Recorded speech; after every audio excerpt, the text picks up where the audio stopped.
If you are frustrated with complex, cluttered images that make you feel restless, start with a vast, clean space instead. In this video, I'm going to show you how to approach the process and create captivating, meditative, quiet images. Coming up.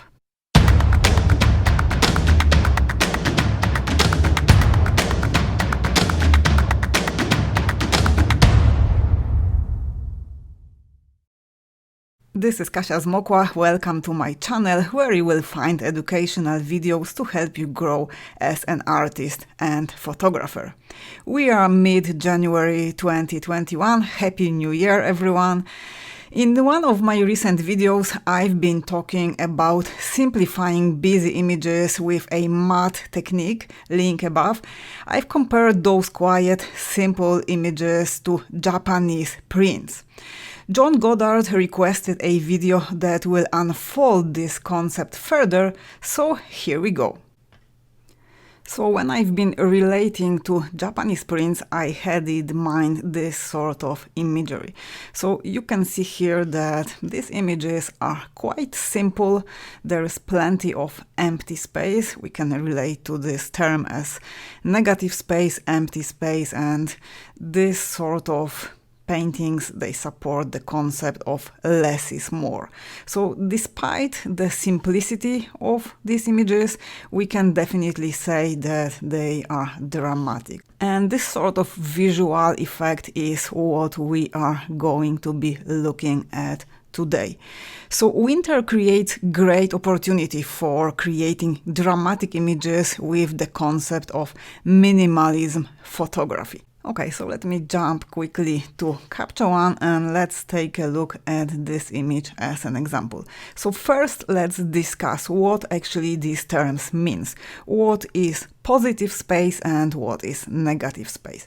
So if I was to mark on this image the positive space, let me go for red, I would mark that tree, this object that is visible in the center of our frame. So this is positive space.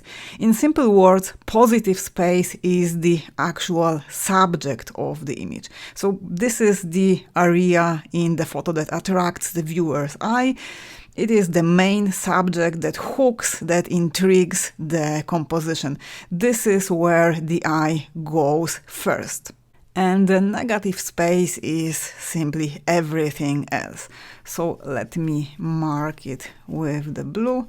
So as we can see here, the negative space is the area surrounding the main subject of the composition, and typically that would be the background. The negative space can be used to define or contour the positive space. Let's quickly take a look at a different image. So here, this will be our positive space. This is the main subject in our image. This is where the eye goes first. And all the rest, all the other elements in this image, the sky, the sea, those rocks in the foreground, they will create the negative space in this picture. So we very often tend to fill or cram our compositions with multiple objects and colors. The negative space composition is based on completely opposite rules. So we want the negative space to be the main focus in our image, and this will hopefully evoke strong feelings. So we aim for an image that mostly contains blank or neutral space, and only a small portion of the photo contains an actual subject in it. This composition technique creates a unique perspective, since now the negative space commands more attention than the positive space. So how does it affect the viewer? Why is the negative space important? So as we can see, the smaller the object gets and the bigger the negative space is, this actually makes the viewer more curious.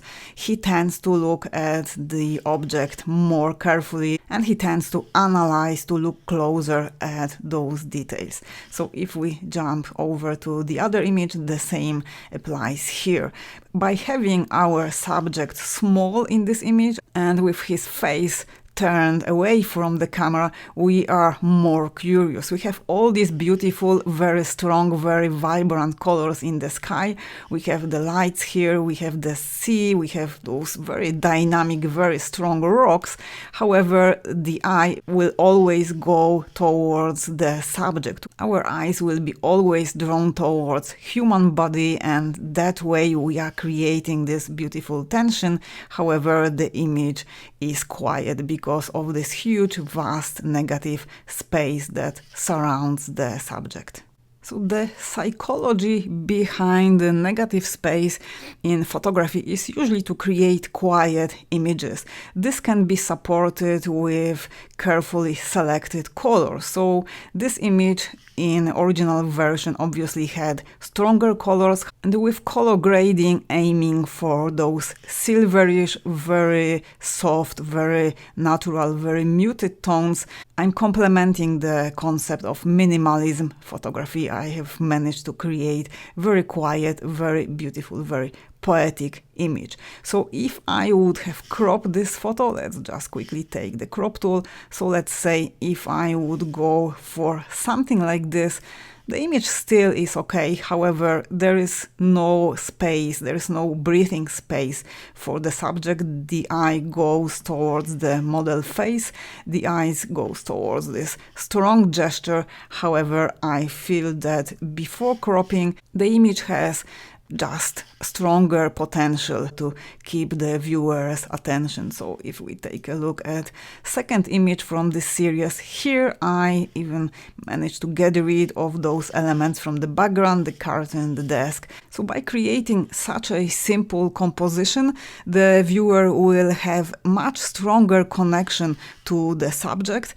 Once the photo has no clutter, it has no visual distractions and multitude of colors. So again, in case of this image, the contrast in size between the size of the main subject and all the negative surrounding space makes us more curious about the man, about the subject, about the situation, and about the whole story that is behind this image. Okay, let's talk now about the composition when we are working with the negative space.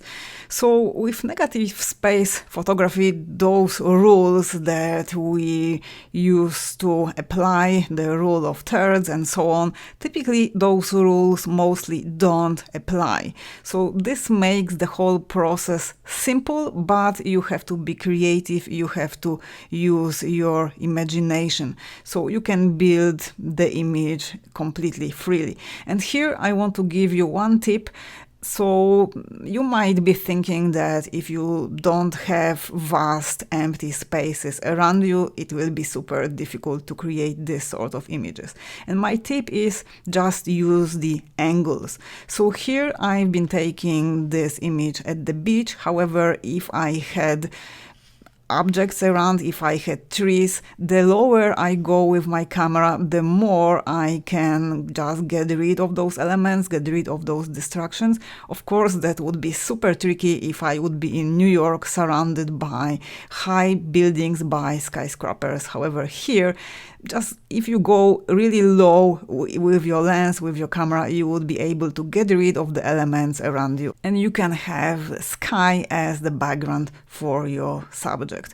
This image is another example of this technique applied. So here again I went really low with my lens, with my camera, so I've been able to get rid of every distraction in the image, and I have my subject photographed against the plain background. So in this case, again, this is the sky. Let's take a look at a few more images of application, the negative space technique in photography. But before we do just that, if you're getting value from my videos, I would love you to leave me a thumbs up, to leave me a comment, to leave me a request for a future video, and I would be super happy if you subscribe to my channel. So let's move further. Let's take a look now at some landscape images. So here again, about half of the image, maybe a little bit more. It could be extended with post-processing. However, I haven't done much with this image. I've been just working a bit on color grading.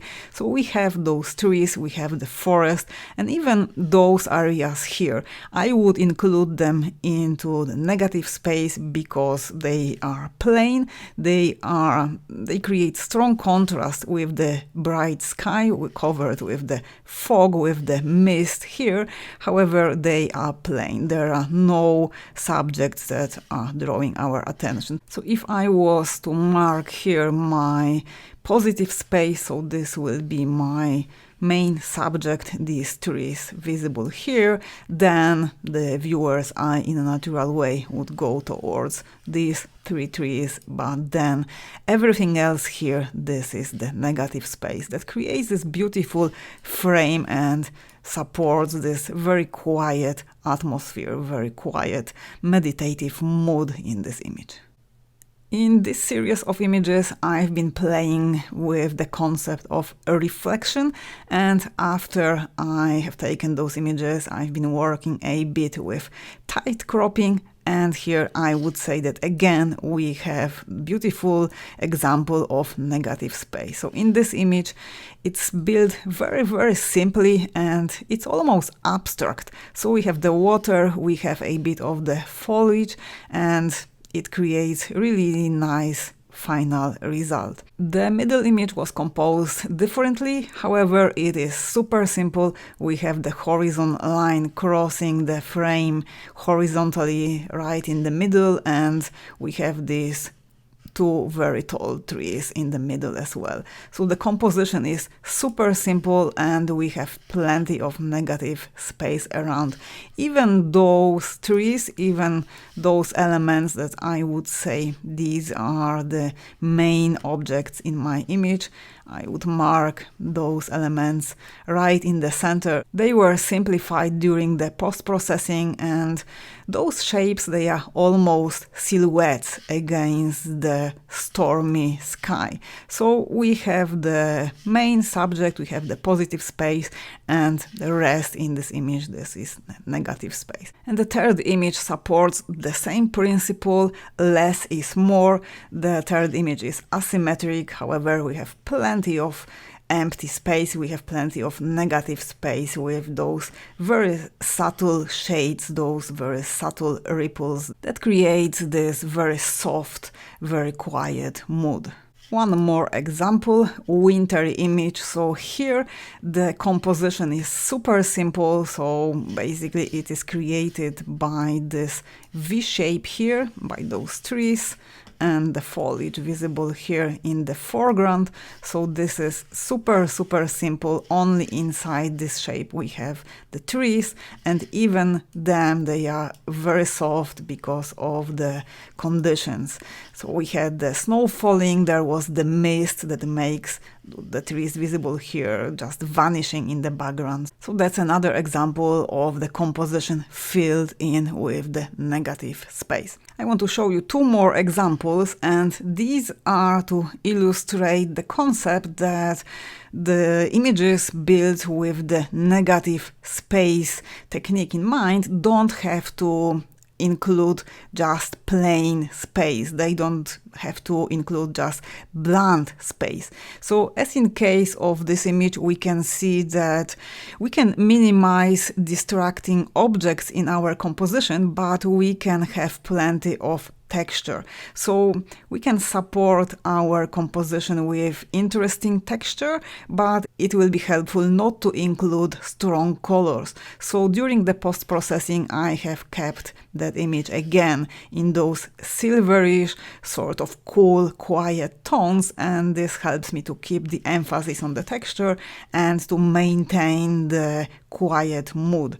Let's now jump over and take a look at the last example. So again here I have complementary colors. I have the blue in the eyes and I have those tiny fir needles in yellow. So this creates color contrast. However, the whole atmosphere around the image is really calm. So this sort of strong textures, or alternatively you can use solid colors, these are really great elements to use in negative space photography. So you are just going deeper, you are creating this contemplative mode because you are giving the viewer opportunity to really study those beautiful forms that they would be overlooked otherwise if you had more elements included in this image or this sort of scene. So use the texture or color to fill in most of the composition, and that way you will create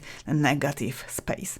And while speaking about color, about the complementary colors in this image, I want to mention that I'm working on a brand new course that will cover the subject of color, color theory, and its practical application in Capture One 21. This course was requested by many of you, so I hope it will make you happy.